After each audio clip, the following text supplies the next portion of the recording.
যে সমস্ত শিক্ষার্থী রবীন্দ্র মুক্ত বিদ্যালয় থেকে মাধ্যমিক দিতে চাইছো, তাদের প্রত্যেকের কাছে আজকের এই ভিডিওটি ভীষণই গুরুত্বপূর্ণ।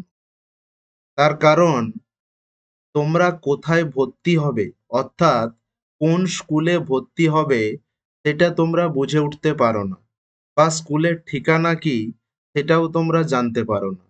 তাই প্রত্যেককে বলবো, ভিডিওটি প্রথম থেকে শেষ পর্যন্ত মনোযোগ সহকারে দেখতে থাকো এবং তোমার বাড়ির পাশে কোন স্কুল রয়েছে, তার ঠিকানা, সমস্ত কিছু কিন্তু এই ভিডিওতে আলোচনা করা হয়েছে। আমি তোমাদের সঙ্গে রয়েছি গোপাল স্যার। আমাদের স্টাডি সেন্টারে মাধ্যমিক, উচ্চ মাধ্যমিক, বিএ, বিএসসি, এমএ, এমএসসিতে ভর্তি থেকে শুরু করে যাতে একটা স্টুডেন্ট এক চান্সে ভালো নাম্বার নিয়ে পাস করতে পারে, তার জন্য সমস্ত রকম হেল্প করা হয়ে থাকে। কোনো শিক্ষার্থী চাইলে মাধ্যমিক, উচ্চ মাধ্যমিক, বিএ, বিএসসি, এমএ, এমএসসির নোট সাজেশন নিয়ে বাড়িতে বসেও পড়াশোনা করতে পারে। আমাদের সঙ্গে যোগাযোগ করতে হলে স্ক্রিনে দেওয়া নাম্বারে হোয়াটসঅ্যাপ করবেন। যোগাযোগের ক্ষেত্রে সর্বপ্রথম কিন্তু হোয়াটসঅ্যাপই গ্রহণযোগ্য। দেখো, মাধ্যমিকে মূলত বছরে দুবার ভর্তি হয়ে থাকে, এটা কিন্তু ভালো করে বুঝে নাও প্রত্যেকে। দেখো, টোটাল জানুয়ারি থেকে যদি ডিসেম্বর পর্যন্ত 12টা মাস দেখি, এই 12টি মাসের মধ্যে মাত্র 2 মাসে মাধ্যমিকের অ্যাডমিশন প্রক্রিয়া চলে। একটা হলো জুন সেশন এবং আর একটি হলো ডিসেম্বর সেশন। অর্থাৎ প্রত্যেক বছর জুন সেশনে একবার অ্যাডমিশন হয়, ডিসেম্বর সেশনে একবার অ্যাডমিশন হয়। অ্যাডমিশন প্রক্রিয়া 1 মাস ধরে চলতে থাকে।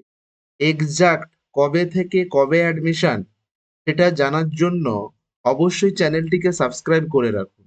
অ্যাডমিশন সংক্রান্ত ভিডিও পরবর্তীকালে আপডেট দিয়ে দেওয়া হবে, অবশ্যই প্রত্যেকে দেখে নিন। প্রথমত বলে রাখি, কারা এই ওপেন বোর্ড থেকে মাধ্যমিক দিতে পারবে। যে সমস্ত শিক্ষার্থী রেগুলারে পড়তে পড়তে পড়া ছেড়ে দিয়েছে, ক্লিয়ার, অথবা মাধ্যমিক দেয়নি, কোনো কোম্পানি সরকারি বা বেসরকারি ক্ষেত্রে জব করে, তাদের হয়তো প্রমোশনের জন্য মাধ্যমিক প্রয়োজন, তারাও করতে পারবে। কোনো স্টুডেন্ট মাধ্যমিকে 1টি, 2টো, 3টে কি 4টি বিষয়ে ফেল করে গেছে, শুধুমাত্র ফেল করা সাবজেক্টগুলোতে এক্সাম দিয়ে পুনরায় তার মাধ্যমিক কমপ্লিট করতে পারে। বোঝা গেল? তাহলে তোমার যে কোনো জবের পাশাপাশি তুমি চাইলেও এখান থেকে মাধ্যমিক তুমি অনায়াসে করে নিতে পারবে। আর এখান থেকে প্রাপ্ত সার্টিফিকেট সমস্ত কাজের ক্ষেত্রেই কিন্তু গ্রহণযোগ্য। বোঝা গেল? এবার দেখে নাও তোমার বাড়ির পাশে স্টাডি সেন্টার কোথায় রয়েছে। এই ভিডিওটা হয়তো একটু লেন্দি হয়ে যাবে, তার কারণ পশ্চিমবঙ্গের সমস্ত জেলার স্টাডি সেন্টার নিয়ে এই ভিডিওতে আলোচনা করা হয়েছে। এখানে স্টাডি সেন্টার বলতে এক একটা স্কুলের নাম ঠিকানা বলে দেব।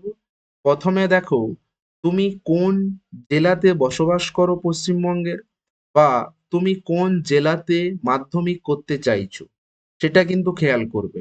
প্রথমে আমি কোচবিহার জেলা নিয়ে আলোচনা করব। তাহলে তুমি যদি কোচবিহারের স্টুডেন্ট হও, তাহলে এখানে যে আমি স্কুলের নামগুলো বলবো, এই নামগুলো তুমি ভালো করে দেখবে। বোঝা গেল? এবার দেখে নাও, এখানে যে পোস্ট অফিস অর্থাৎ স্কুলের ঠিকানা, এখানে স্কুলের জেলা, জেলা তো আগেই বলে দিয়েছি কোচবিহার, এই ঠিকানাটা দেখবে। বোঝা গেল? প্রত্যেকটা স্কুলের যে কোন ঠিকানাটি তোমার বাড়ির কাছাকাছি বা তোমার জানাশোনা এরিয়াতে পড়ছে। বোঝা গেল?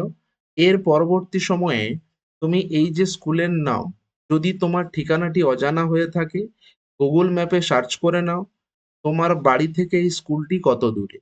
এরপরে তোমার যেটা কাজ হবে, স্কুলে গিয়ে একবার কথা বলা। বোঝা গেল?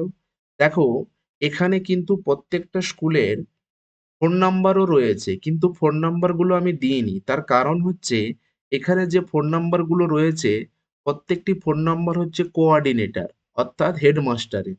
যে নাম্বারে তোমরা ফোন করলে সাধারণত রিসিভ কেউ করে না, অথবা যদিও রিসিভ করে স্যাররা কিন্তু বিরক্ত বোধ করে। তাই প্রত্যেককে বলবো স্কুলে গিয়ে সবার আগে কথা বলে নিতে।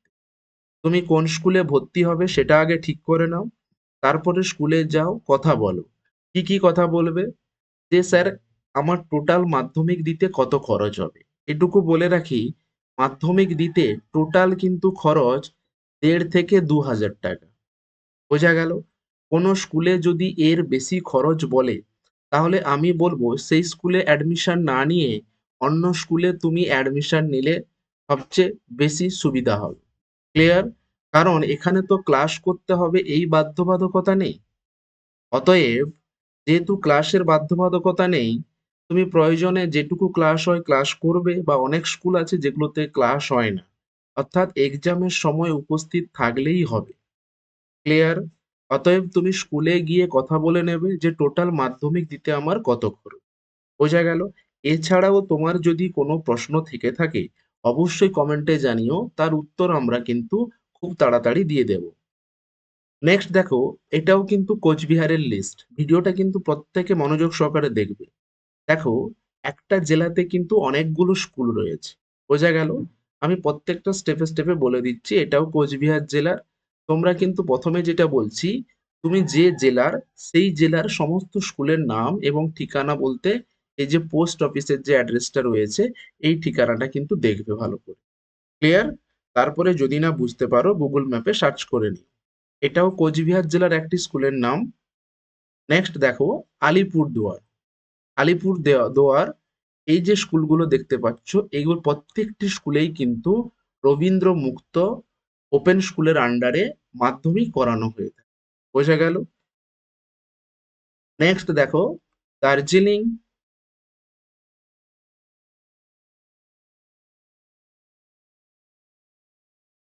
উত্তর দিনাজপুর।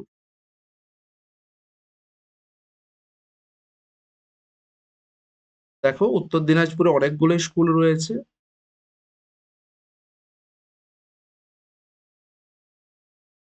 এটি হচ্ছে দক্ষিণ দিনাজপুর, স্কুলের নাম তার ঠিকানা। এটা হচ্ছে মালদা। বোঝা গেল? নেক্সট দেখো, মালদা জেলার স্কুলের নাম। এখানে যতগুলো স্কুলের নাম তোমাদেরকে আমি দেখাচ্ছি প্রত্যেকটা স্কুল থেকেই কিন্তু মাধ্যমিক করানো হয়। বোঝা গেল? আর প্রত্যেকটা স্কুল হচ্ছে রেগুলার হাই স্কুল। বোঝা গেল? মুর্শিদাবাদ জেলা। তাহলে যে সমস্ত শিক্ষার্থী মুর্শিদাবাদ জেলার, তোমরা দেখে নাও বাড়ির পাশে কোন স্কুল রয়েছে। বাড়ির পাশে বলতে একদম যে কাছেই পেয়ে যাবে তা কিন্তু নয়, বাড়ি থেকে হয়তো কিছুটা কেন অনেকটাও দূরে হতে পারে, তা নিয়েও তো কোনো সমস্যা নেই, তোমার জেলার মধ্যে হলেই বেস্ট। দেখো, এগুলো মুর্শিদাবাদ জেলার লিস্ট। এটা হচ্ছে নদিয়া জেলা।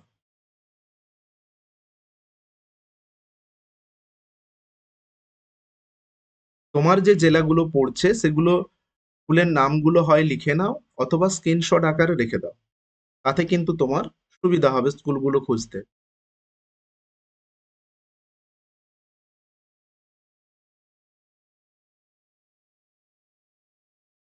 দেখো, নদিয়া জেলাতে কিন্তু অনেক স্কুল রয়েছে।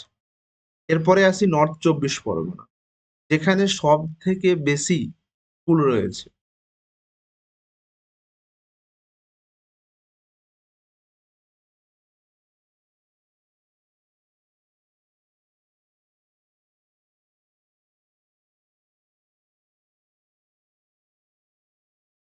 আর এই দিকের যে অংশগুলো এগুলো স্টাডি সেন্টার কোড, এগুলো তোমাদের কোনো প্রয়োজন নেই। শুধু তোমরা দেখে নেবে স্কুলের নাম আর তার ঠিকানা। এই পোর্শনটি তোমরা ফলো করো। এবার দেখো, সাউথ ২৪ পরগনা। সাউথ ২৪ পরগনাতে যে স্কুলগুলো রয়েছে তার নামগুলো তোমরা দেখে নাও।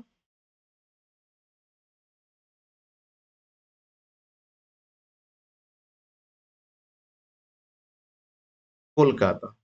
দেখো, এই কলকাতা যদি বলি, কলকাতার মধ্যে কিছু মধ্যে কিন্তু দেখো এই যে নর্থ ২৪ পরগনার একটা স্কুল কিন্তু মিশে রয়েছে। এছাড়াও দেখো সাউথ ২৪ পরগনার একটা স্কুল মিশে রয়েছে। বোঝা গেল? মানে এই স্কুলগুলো কিন্তু কলকাতার কাছাকাছি এরিয়াতে রয়েছে। বোঝা গেল? তোমরা তাই দেখে নাও, এবং তুমি তোমার স্কুল কোনটা থেকে মাধ্যমিক দিতে চাও সেটা অবশ্যই সিলেক্ট করে নাও। তবে অ্যাডমিশনের সময় সরাসরি স্কুলে গিয়ে যোগাযোগ করবে, কোনো থার্ড পার্টি মাধ্যমে ভর্তি না হওয়াই ভালো। দেখে নাও কলকাতার লিস্ট, এখানেও রয়েছে সাউথ 24 পরগনার একটি স্কুলের নাম।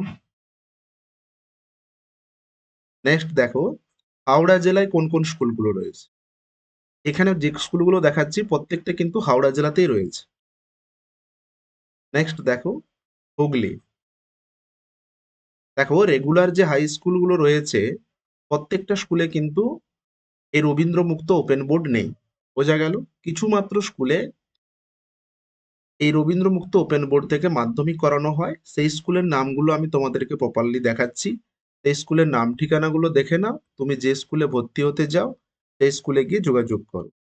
নেক্সট দেখো পশ্চিম মেদিনীপুর।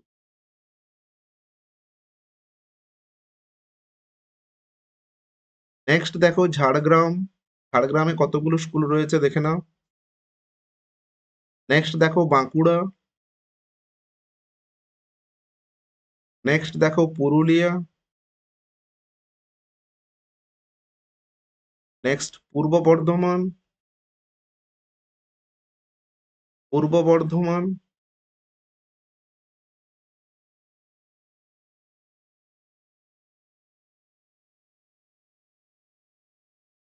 নেক্সট দেখো পশ্চিম বর্ধমান।